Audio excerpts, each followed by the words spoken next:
É possível para a CIA rastrear batimentos cardíacos a quilômetros?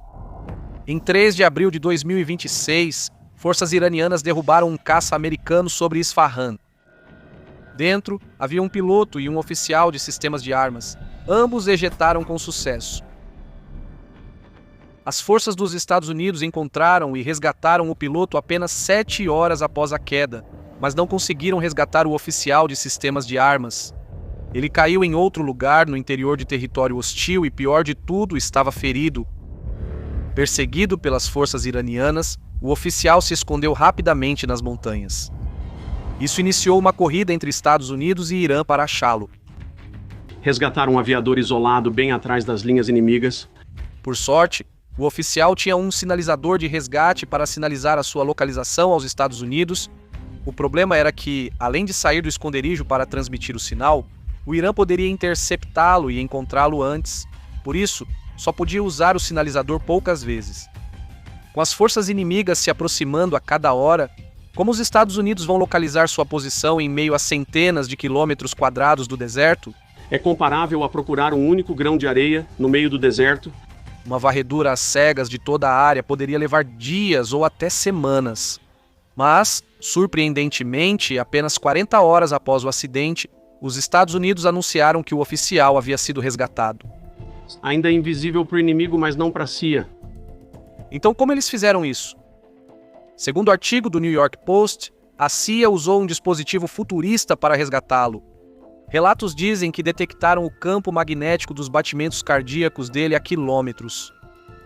Um dispositivo assim precisaria superar as assinaturas magnéticas de soldados, veículos, animais e o campo magnético da Terra. É como ouvir um sussurro em meio à multidão. Assim, a tecnologia recebeu o nome Ghost Murmur. Isso causou uma grande repercussão na mídia. Sussurro fantasma. Isso é ficção científica. Ghost Murmur. Você conhece a tecnologia da CIA chamada Ghost Murmur? Chamada Ghost Murmur. Isso tudo parece bom demais para ser verdade. E não há outras fontes além do artigo do New York Post. Investigamos a fundo para saber se essa tecnologia existe e quais são os seus limites. Eu raramente acredito nas coisas que leio no New York Post. Acho muito difícil acreditar. Vários pesquisadores na área de diamantes NV precisam assinar acordos de confidencialidade. O fato de a CIA estar envolvida em aproveitar tecnologia é consistente com sua missão e seu estatuto. Então, Ghost Murmur é fato ou ficção? 2 frases neste artigo do New York Post indicam o que pode ser esse dispositivo. Primeiro, normalmente esse sinal é tão fraco que só pode ser medido num ambiente hospitalar com sensores pressionados quase contra o peito, disse a fonte. Porém, avanços na magnetometria quântica, especialmente em sensores baseados em defeitos microscópicos de diamantes sintéticos, aparentemente tornaram possível detectar esses sinais a distâncias bem maiores. Vamos analisar isso passo a passo. Primeiro, o coração realmente cria campos magnéticos detectáveis. Segundo, o que são esses diamantes sintéticos que poderiam potencialmente detectá-los? E terceiro, isso tudo é possível nessas distâncias? Vamos começar pelo coração. Agora, se você digitar campo magnético do coração no Google Imagens, vai encontrar um monte de gráficos duvidosos. Então, isso é real mesmo? Sempre que uma corrente passa por um condutor, ela cria um campo magnético ao redor. Nossos corpos funcionam com impulsos elétricos que percorrem os neurônios, nossos tecidos e órgãos geram sinais magnéticos fracos. Mas como os músculos do coração se ativam de forma coordenada, o campo magnético que eles produzem é o mais forte do corpo. Ele fica em torno de 50 a 100 picoteslas, 10 a 100 vezes mais forte do que o próximo campo mais intenso do cérebro. Mesmo assim, isso é 1 milhão de vezes mais fraco do que o campo magnético da Terra. Por isso, só detectamos o campo magnético do coração em 1963. Isso foi feito num campo remoto, longe do ruído magnético de equipamentos, elevadores e carros, e toda a montagem precisava ficar totalmente imóvel. Até a menor vibração no detector prejudicaria a medição. Isso não funcionaria em helicópteros ou drones militares. Mas logo depois, os magnetômetros melhoraram. Na década de 70 surgiram os dispositivos de interferência quântica supercondutores, ou SQUIDs. Esses magnetômetros eram extremamente sensíveis, detectando campos de apenas alguns femtotesla. Como esperado, os militares dos Estados Unidos logo instalaram esses squids em aviões e helicópteros para tentar detectar grandes assinaturas magnéticas, como submarinos no oceano. Mas o projeto nunca realmente decolou. Ainda assim, os squids também facilitaram a detecção do campo magnético do coração, mas com uma ressalva importante. Eles geralmente são operados em condições muito restritas e rigorosamente controladas, muitas vezes em salas blindadas. Eles não lidam bem com ampla faixa dinâmica de campos de fundo e interferência eletromagnética. Futuros magnetômetros trouxeram soluções, mas também apresentaram desvantagens. Sempre havia problemas de blindagem, sensibilidade ou faixa dinâmica que os tornavam impraticáveis para detectar batimentos cardíacos em campo. Até a década de 90, quando físicos começaram a estudar diamantes que poderiam eventualmente detectar campos magnéticos, potencialmente contornando as desvantagens. Esses novos magnetômetros quânticos funcionam em temperatura ambiente, e é isso que realmente empolga neles. Eles também são sensores de estado sólido, o que você sabe pode ser muito prático para algumas aplicações e pode ser transformado num tipo de sensor mais robusto. Esses são os diamantes citados no artigo do New York Post. Então, como eles funcionam? Bem, para algo funcionar como um magnetômetro, ele precisa responder a um campo magnético de uma forma que possamos detectar. Um diamante puro é uma rede ordenada de átomos de carbono e não reage significativamente a campos magnéticos. Isso muda quando você adiciona defeitos à rede. Você pode substituir um dos átomos de carbono na rede por, digamos, um nitrogênio, e se você remover completamente um dos carbonos ao lado dele, bem, isso cria uma vacância. Esse defeito é chamado de vacância de nitrogênio, ou centro NV. E esses centros NV se tornam particularmente úteis quando prendem dois elétrons desemparelhados. Isso porque os elétrons têm uma propriedade intrínseca chamada spin. Uma analogia simples, mas imperfeita, é que o spin age como um pequeno ímã de barra, dando aos elétrons uma assinatura magnética que pode apontar para cima ou para baixo. Então, quando um elétron é exposto a um campo magnético externo, essa assinatura magnética vai se alinhar com o campo ou contra ele. Vale notar que partículas sem spin resultante não respondem a campos magnéticos externos. Os dois elétrons presos podem organizar seus spins assim. Ambos poderiam apontar para cima, resultando em um número quântico magnético de spin igual a 1. Ambos poderiam apontar para baixo, resultando em um número quântico igual a -1. Ou poderiam apontar em direções opostas, com um número quântico igual a 0. Vamos denotar esse número quântico magnético de spin como ms, e ele basicamente funciona como um ímã de barra para todo o centro NV. E assim como acontece com elétrons individuais, esse ímã de barra também é sensível a campos magnéticos externos. Então, agora que criamos um diamante que responde a campos magnéticos, o desafio é: como medimos essa resposta para detectar um batimento cardíaco? Entrei em contato com especialistas para descobrir isso, mas dos cerca de 20 e-mails enviados, recebi poucas respostas. Porém, um deles me ligou e explicou que muitos pesquisadores de diamante NV precisam assinar acordos de confidencialidade. Isso ficou mais interessante, mas como todos estavam tão sigilosos, precisei usar pesquisas de acesso público.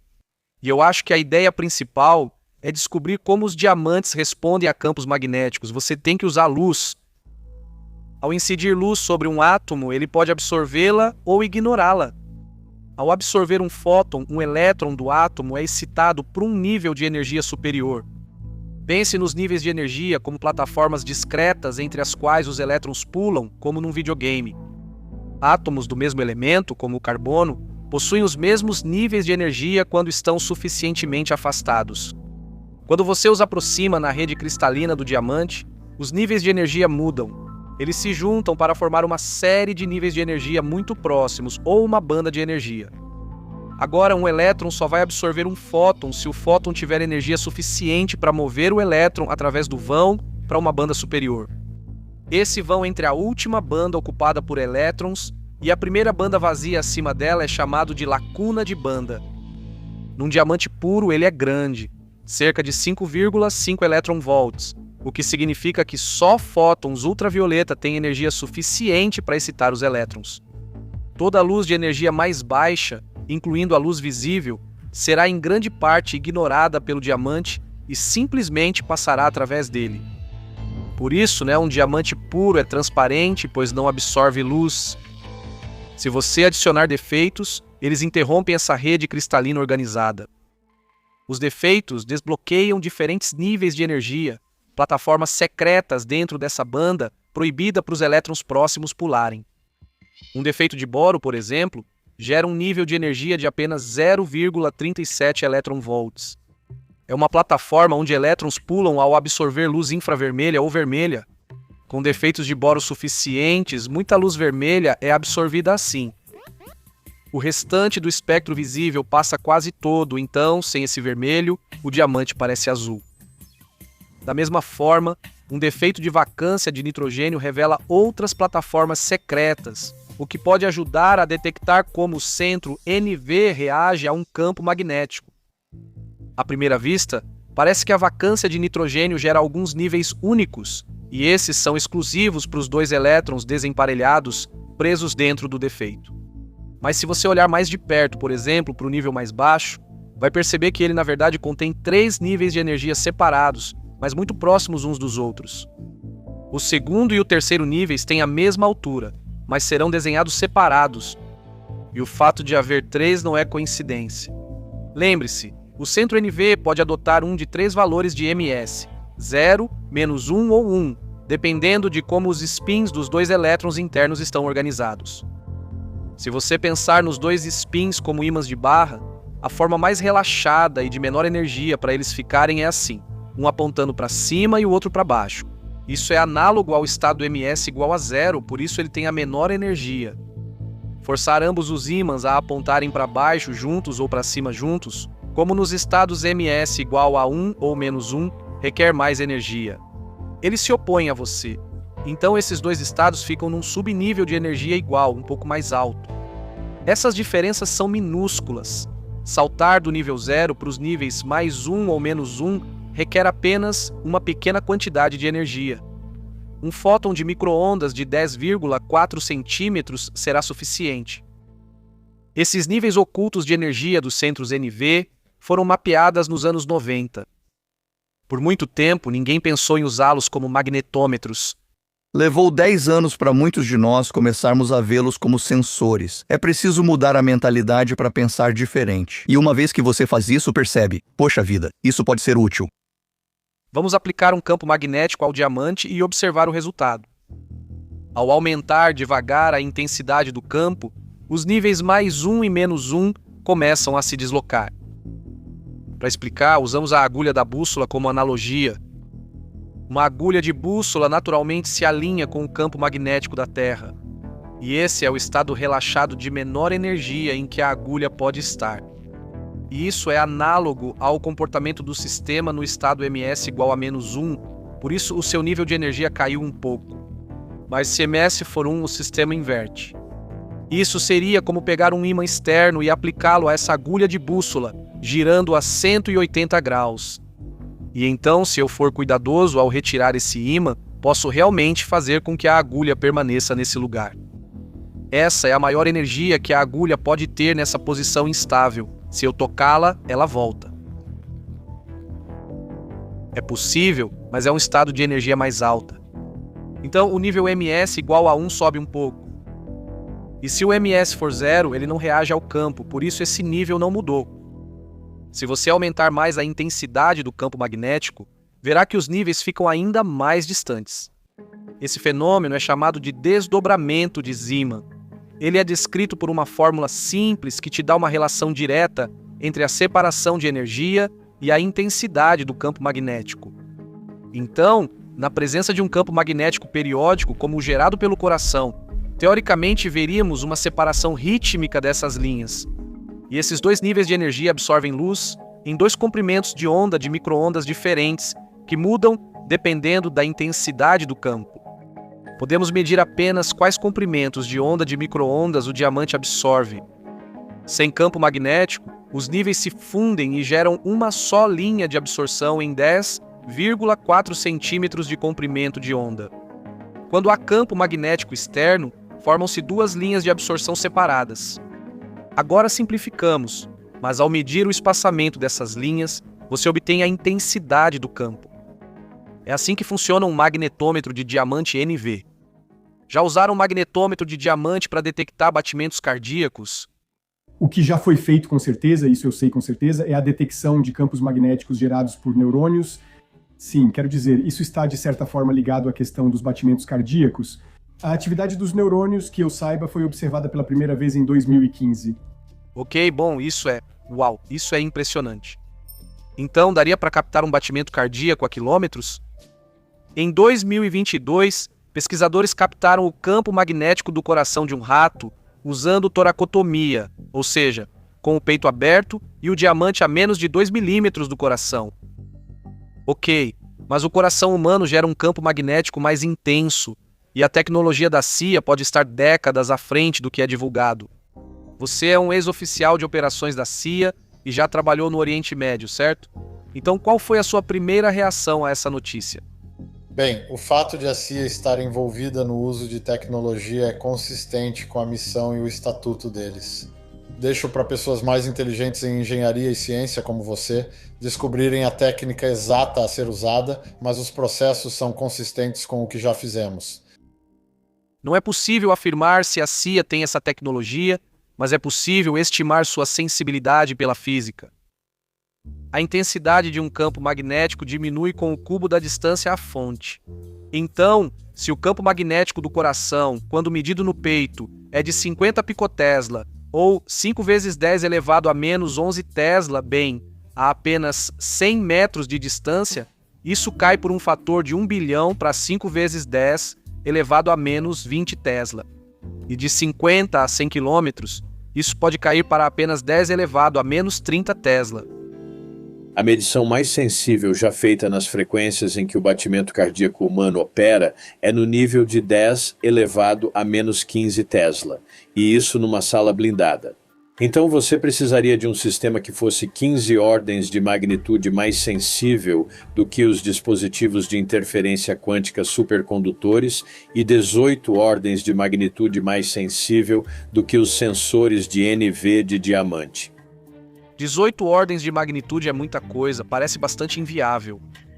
Não é como se as colinas do Irã fossem desprovidas de vida animal. Os animais dali também têm batimentos cardíacos e possivelmente corações maiores do que os dos humanos. Há também o campo magnético do drone ou helicóptero, onde o dispositivo pode ser instalado. E, finalmente, há o fato de que um campo magnético de 10 elevado a menos 30 tesla é mais fraco do que o campo magnético que um elétron gera a 1 metro de distância. O New York Post é notoriamente uma ótima fonte de ficção divertida. No dia anterior a vermos a matéria, também vimos um artigo sobre como eles tinham uma tecnologia que era um pager. O aviador tinha acionado um sinalizador e essa foi uma das formas de localizá-lo. E essas são coisas que nós já conhecemos. Também sabemos que provavelmente foram usados outros métodos de inteligência, mas isso realmente não é necessário. Isso te faz pensar, por que eles inventariam isso? O New York Post é famoso por publicar muito. Eu não confio muito na credibilidade da imprensa para relatar as coisas depois de ver a realidade e depois ver o que a imprensa noticia. E quanto a histórias de engano e narrativas falsas publicadas não só pela CIA, mas por outras agências, isso acontece com frequência? Se você olhar historicamente a ideia de enganar o inimigo, especialmente quando você tem alguma vulnerabilidade para proteger, remonta a milhares de anos. Na Segunda Guerra Mundial, bombardeiros alemães atacavam com frequência a Grã-Bretanha à noite. Em resposta, os britânicos decolavam para interceptá-los e, de algum modo, continuavam encontrando esses bombardeiros no escuro e os atacavam. Autoridades do Reino Unido disseram à imprensa que os pilotos conseguiam isso porque comiam muitas cenouras, melhorando a visão noturna. Alguns especialistas acham que isso era apenas uma história para distrair os alemães do fato de que os britânicos instalaram radares em seus aviões. É daí que vem a ideia de que cenouras fazem bem para a visão? Acho que sim. Acho que esse é o mito original, sim, o mito original. Isso é loucura. É.